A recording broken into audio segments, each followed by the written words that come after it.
ఆ ఆత్మ సంబంధమైన ఆశీర్వాదమైన మాటలను కొన్ని మాటలు మనం జ్ఞాపకం చేసుకున్నాం. ఎఫెసీయులకు రాసిన పత్రిక 1వ అధ్యాయము 8వ వచనం. కాలము సంపూర్ణమైనప్పుడు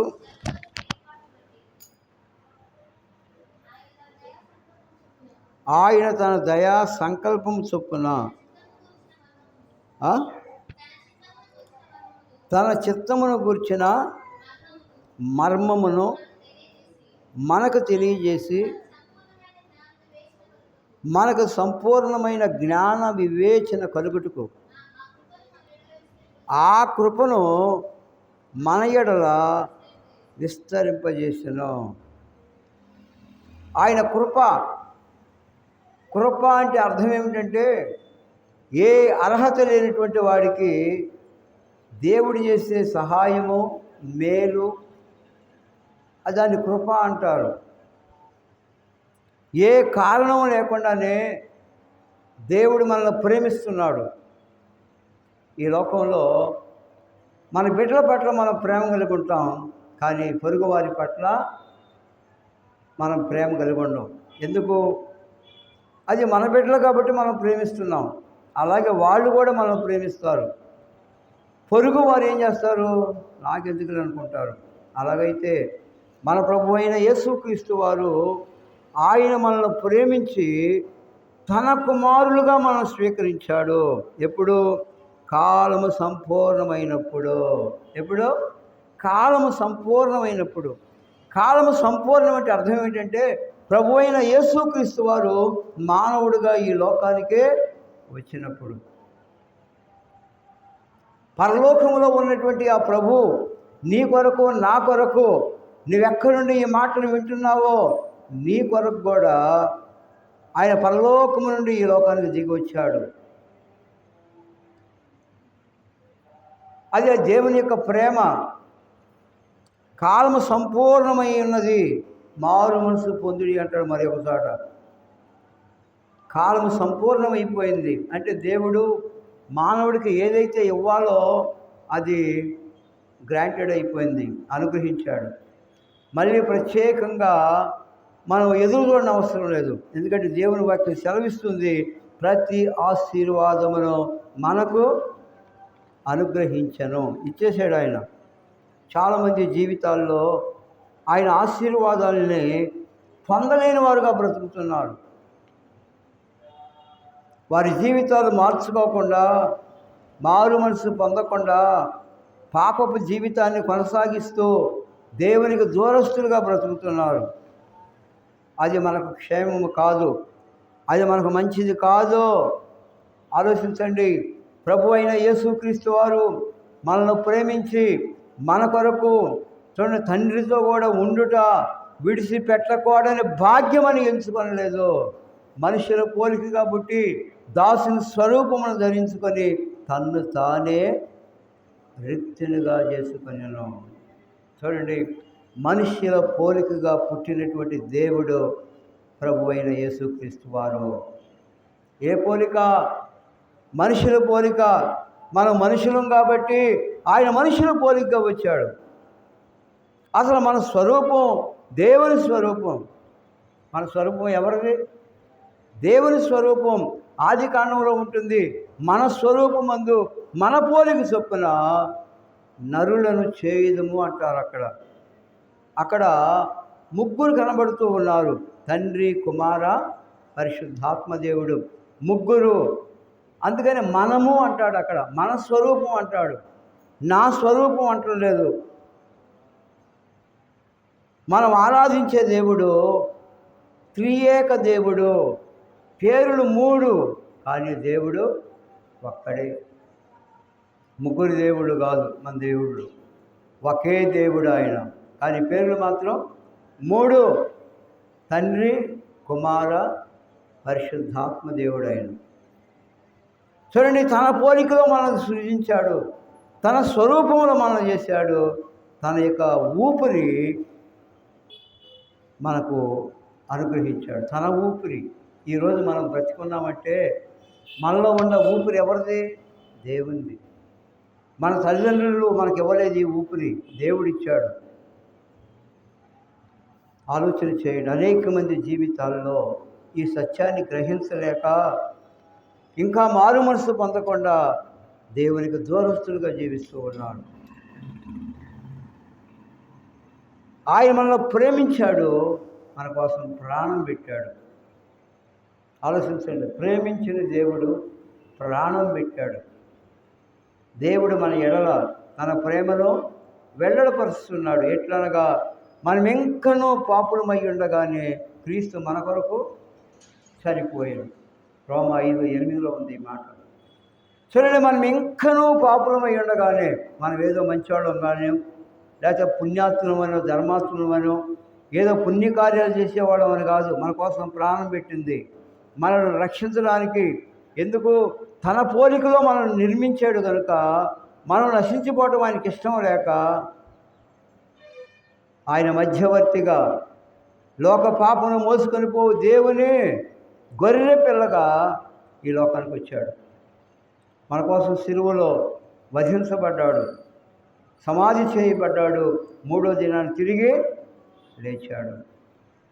అందుకోసమే యేసు ప్రభువుని నమ్ముకొని మారు మనసు పొంది ప్రభువుని ఆరాధించడానికి ప్రత్యేకంగా ఆదివారం నాడు దేవుని మందిరానికి మనం వస్తూ ఉన్నాం. లేకపోతే ఎవరింటి దగ్గర వాళ్ళు ఉండేవాడు. ప్రభు మనల్ని ప్రేమించాడు, ప్రభు మనకు రక్షణ అనుగ్రహించాడు, తన బిడ్డలుగా మనం స్వీకరించాడు. మనం దేవుని కుమార్తెలమై ఉన్నాం. ఒకప్పుడు ప్రజగా ఉండక ఇప్పుడు దేవుని ప్రజయిత్రి అంటాడు. ఒకప్పుడు మనం దేవుని ప్రజలం కాదు, ఇప్పుడు పాపంలో జీవించేటప్పుడు. ఎప్పుడైతే యేసు ప్రభువుని నమ్ముకున్నామో, ఎప్పుడైతే మన పాపాలు ఒప్పుకున్నామో, అప్పుడు మనం ఆయన పిల్లలం అయిపోయాం, ఆయన కుమార్తెలమే అయిపోయాం. అందుకోసమే మనము మందిరానికి వచ్చి ప్రభువుని ఆరాధిస్తున్నాం. చూడండి, దేవుని యొక్క ప్రేమ అనేక మంది జీవితాల్లో గ్రహించలేని వారుగా బ్రతుకుతున్నారు. ఆలోచన చేయండి, ఉదయకాలంలో యేసు ప్రభువుని ఎందుకు నమ్ముకోవాలంటే, మనల్ని ప్రేమించి మన కొరకు ఈ భూమి మీదకు వచ్చి మన నిమిత్తము కలవరి సిలువలో ఏమైపోయాడు? బలైపోయాడు. మన కోసం చనిపోయాడు, సమాధి చేయబడ్డాడు, 3వ దినాన్ని తిరిగి లేచాడు. ఇలాంటి దేవుడు ప్రపంచంలో ఎవ్వరు కూడా లేరు. ఇలాంటి చరిత్ర కలిగినటువంటి దేవుడు, మనం ఆరాధించే దేవుడు సజీవుడు. మనం ఆరాధించే దేవుడు ఎవరు? ఆయన సజీవుడు, జీవము గల దేవుడు. ఆయన సిలువ వేశారు, సమాధి చేశారు, కానీ ఆయన సమాధుల నుండి ఏం చేశాడు? సజీవుడిగా తిరిగి లేచాడు. అందుకోసమే ఈ ఉదయకాలంలో సజీవులమైన మనము కూడా సజీవులముగా ప్రభువుని మనం ఆరాధించాలి. సజీవులే కదా నిన్ను స్తుతించెదరు అంటాడు. సజీవులు, జీవము కలిగిన దేవుని పిల్లలం మనం. అందుకోసమే మన జీవితాల్లో ప్రభువుని ఆరాధించాలి, ప్రభువుని స్తుతించాలి, ప్రభువుని ఘనపరచాలి.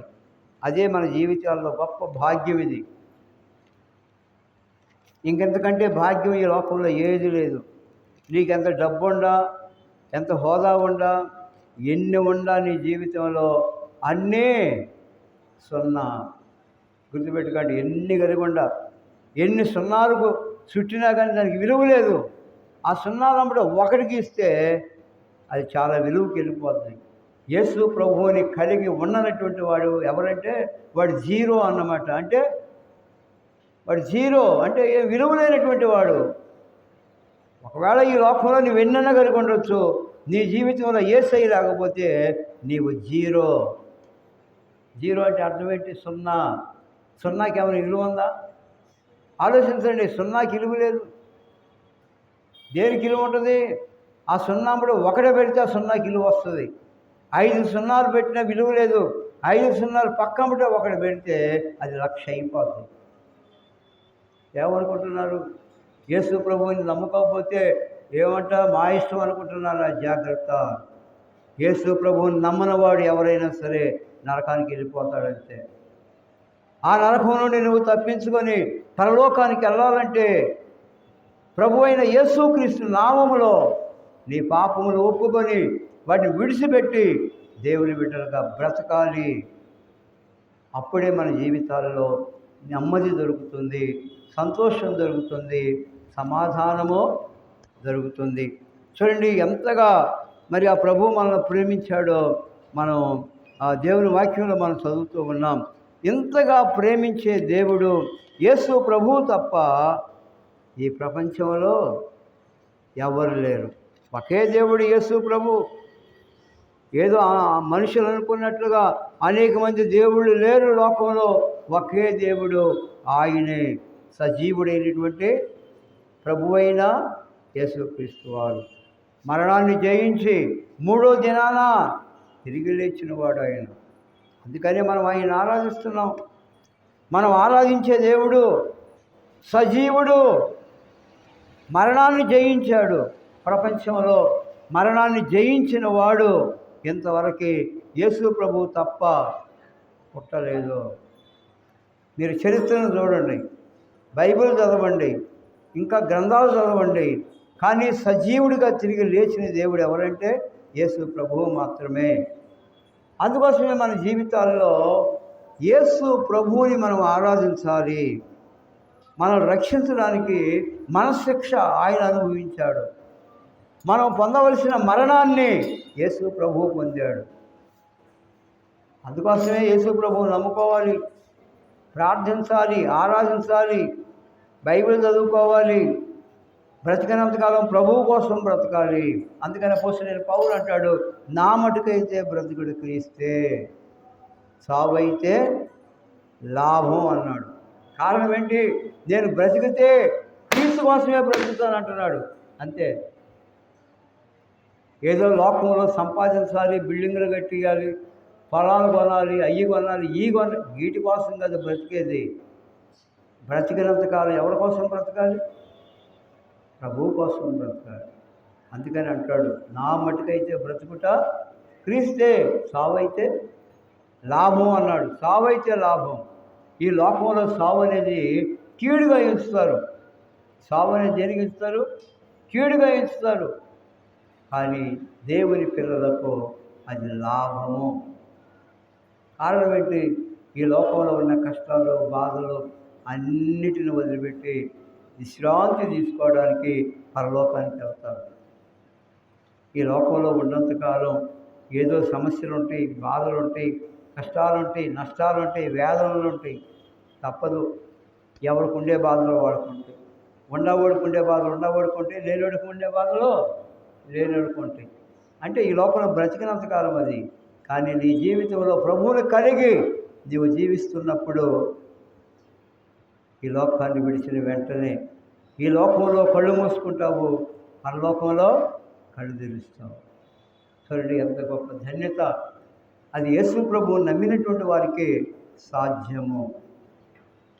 అంతేగాని వారికి యేసయ్య తండ్రి అని పెదవులతో అనుకుంటే అటువంటి వారు పరలోక రాజ్యములో చేరలేరు. ఎందుకంటే ప్రతి ఆశీర్వాదాన్ని ప్రభువు మనకేం చేశాడు? అనుగ్రహించాడు. ఇప్పుడు చదవండి 10వ వచనం, ఎఫెసీ 1:10.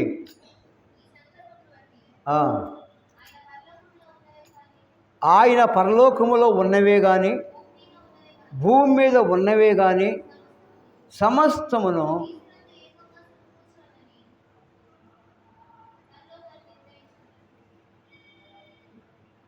ఆలోచన చేయండి. సమస్తమును ఏం చేశాడు? సమస్తము అవి పరలోకమందున్నవి కానీ భూమి మీద ఉన్నవే కానీ. చూడండి ఎంతగా ప్రభు మనల్ని ప్రేమించాడు. ఈ భూమి మీద ఉన్నంతకాలం ప్రభు కోసం మనం బ్రతుకుతాము. తర్వాత పరలోకములో ప్రభువుతో మనం ఉంటాం. ఎంతకాలం ఉంటాం? యుగ యుగాలు. యుగ యుగాలు ప్రభువుతో ఆ పరలోకములో ఆకలి దప్పులు లేనటువంటి ఆ మహిమ లేని దేవుని రాజ్యములో దేవుని పిల్లలు మాత్రమే ఉంటారు. మారు మనసు లేనటువంటి వారికి ప్రవేశం లేదు పరలోకంలో. ప్రభు అదే మాట చెప్పాడు, మీరు మార్పు నుండి బిడ్డల వంటి వారైతేనే కానీ పరలోకంలో ప్రవేశింపలేదు. చూడండి, మన జీవితాల్లో ప్రభువు మనల్ని ప్రేమించి ఆ పరలోకంలో ప్రవేశించే భాగ్యాన్ని దేవుడు మనకు అనుగ్రహించాడు. అబ్బా తండ్రి అని ప్రార్థన చేసే దత్తపుత్రాత్మను ఆయన మనకు అనుగ్రహించాడు. అబ్బా తండ్రి అంటే ఎవరు? మనం ప్రభువుని తండ్రి అని ప్రార్థన చేస్తాం అంటే ఏంటి? మనం ఆయన పిల్లలు, ఆయన మనకు తండ్రి. చూడండి, అలాంటి ఆధిక్యత ఈ లోకంలో ఎందుకు పనికిరానంటే మనకు ప్రేమ కలిగిన ప్రభు గొప్ప ఆధిక్యత ఇచ్చాడు. ఈనాడు లోకంలో అనేక మందికి ఇటువంటి ఆధిక్యతలు లేవు. అందుకోసమే మన జీవితాల్లో ప్రభువుని ఆరాధించాలి, ప్రభువుని స్తుతించాలి, ప్రభువుని ఘనపరచాలి. నేను ఎప్పుడు దేవుని మందిరానికి వెళ్ళాలా అని ఆశ కలిగి బ్రతకాలి.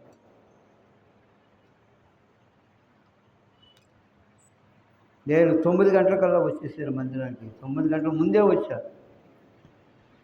దాదాపు 8:30కే వచ్చా మందిరానికి. ఆశ ఉండాలి మనిషి జీవితంలో. నేను ప్రార్థనా మందిరానికి వెళ్ళాలని ఆశ ఉంటే మనం వస్తాం. ఆశ లేనివాడు ఏం చేస్తాడు? ఆకలి లేనివాడు ఏం చేస్తాడు? నువ్వు పలావు ఉండి ముందు పెట్టినా కానీ వాడు నెట్టేసేస్తాడు. ఎందుకు? వాడికి ఆకలి లేదు. ఈనాడు కూడా లోకంలో అనేక మందికి దేవుని మందిరానికి రావాలి అని ఆకలి లేదు, ఆశ లేదు. అందుకని చాలామంది ఇంకా ఇంటి దగ్గర ఉన్నారు. ఆశ గల ప్రాణాన్ని దేవుడు ఏం చేస్తాడు? తృప్తిపరుస్తాడు. ఆకలి కొన్ని వారిని దేవుడు ఏం చేస్తాడు? వారిని కూడా తృప్తిపరుస్తాడు. ఆకలి నీలో ఉండాలి, నీలో తృష్ణ ఉండాలి. దుప్పి నీటి వాగుల కొరకు ఆశపడినట్లు దేవా నీ కొరకు నా ప్రాణము. ఎవరి కొరకు? దేవుని కొరకు. మన ప్రాణం ఏం కావాలి? ఆశపడాలి. ఆశ లేని వారుగా, నిరాశపరులుగా మనం ఈ లోకంలో బ్రతకూడదు. ఎందుకంటే మన ప్రభువు మనల్ని ప్రేమించి తన కుమారులుగా, తన కుమార్తెలుగా మనల్ని స్వీకరించాడు. ఈ లోకంలో దేవుని పిల్లలంగా జీవించే ఆధిక్యత దేవుడు మనకు అనుగ్రహించాడు. దేవుని పిల్లలు ఒకప్పుడు అపవాది పిల్లలు. పాపంలో జీవించే ప్రతి వాడు కూడా అపవాది పిల్లలే. రక్షింపబడినటువంటి దేవుని పిల్లలు మాత్రమే దేవుని పిల్లలు. ఈ లోకంలో కూడా అంతే కదా. మనకు పుట్టినోళ్ళే మన పిల్లలు అవుతారు, పరాయుడు మన పిల్లలు అవుతారు కారు కదా. అలాగైతే మన జీవితాల్లో ప్రభు తన రక్తం ఇచ్చి మనల్ని కొన్నాడు. కన్యను అని ఉంది. సత్యం వాక్యము వల్ల కన్యను అంటాడు. మనల్ని కొన్నాడు ఆయన. డబ్బులు ఇచ్చి కాదు, వెండి బంగారాలతో మనల్ని కొనలేదు. తన రక్తం ఇచ్చి మనలను కొన్నాడు. మనం ఆయన పిల్లలు కాబట్టి, ఆయన పిల్లలం కాబట్టి తండ్రి అయినటువంటి దేవుణ్ణి మనం ఏం చేయాలి? ఆరాధించాలి. అందుకని అంటాడు ఇక్కడ ఎఫెసీ 1:3 మొట్టమొదటి అంటాడు, చదవండి. ఎఫెసీ 1:3 మన ప్రభువైన యేసుక్రీస్తు యొక్కయు తండ్రి యొక్క దేవుడు స్తుతింపబడును గాక. చాలు, స్తుతింపబడును గాక. మనం ఏం చేయాలి? ఉదయకాలంలో ప్రభువుని స్తుతించాలి, ప్రభువుని ఆరాధించాలి. ఆయన బిడ్డలుగా మనల్ని స్వీకరించాడు. ఈరోజు ఇంకా మనం బ్రతుకున్నామంటే అది దేవుని యొక్క మహా ప్రేమ. దేవుని యొక్క ప్రేమ. ఆయన ప్రేమను బట్టే మనం ఇంకా బ్రతుకున్నాం ఈ భూమి మీద. నువ్వు ప్రార్థన రాకపోయినా, నువ్వు ఇంటి దగ్గర ఉన్నా, నువ్వు ఎక్కడ కూర్చున్నా దేవుడు నిన్ను కూడా ప్రేమిస్తున్నాడు. కేవలం ప్రార్థనకు వచ్చేవాళ్ళే కదా దేవుడు ప్రేమించేది. లోకంలో ప్రతి మానవుడిని దేవుడు ఏం చేస్తున్నాడు? ప్రేమిస్తున్నాడు. అందుకని అంటాడు, దేవుడు లోకమును ఎంతో ప్రేమించాడు. ఎంతగా ప్రేమించే దేవుడు ప్రపంచంలో యేసు ప్రభువు తప్ప ఎవరు కూడా లేరు. యేసు ప్రభువే మన కోసం ప్రాణం పెట్టాడు సిలువలో.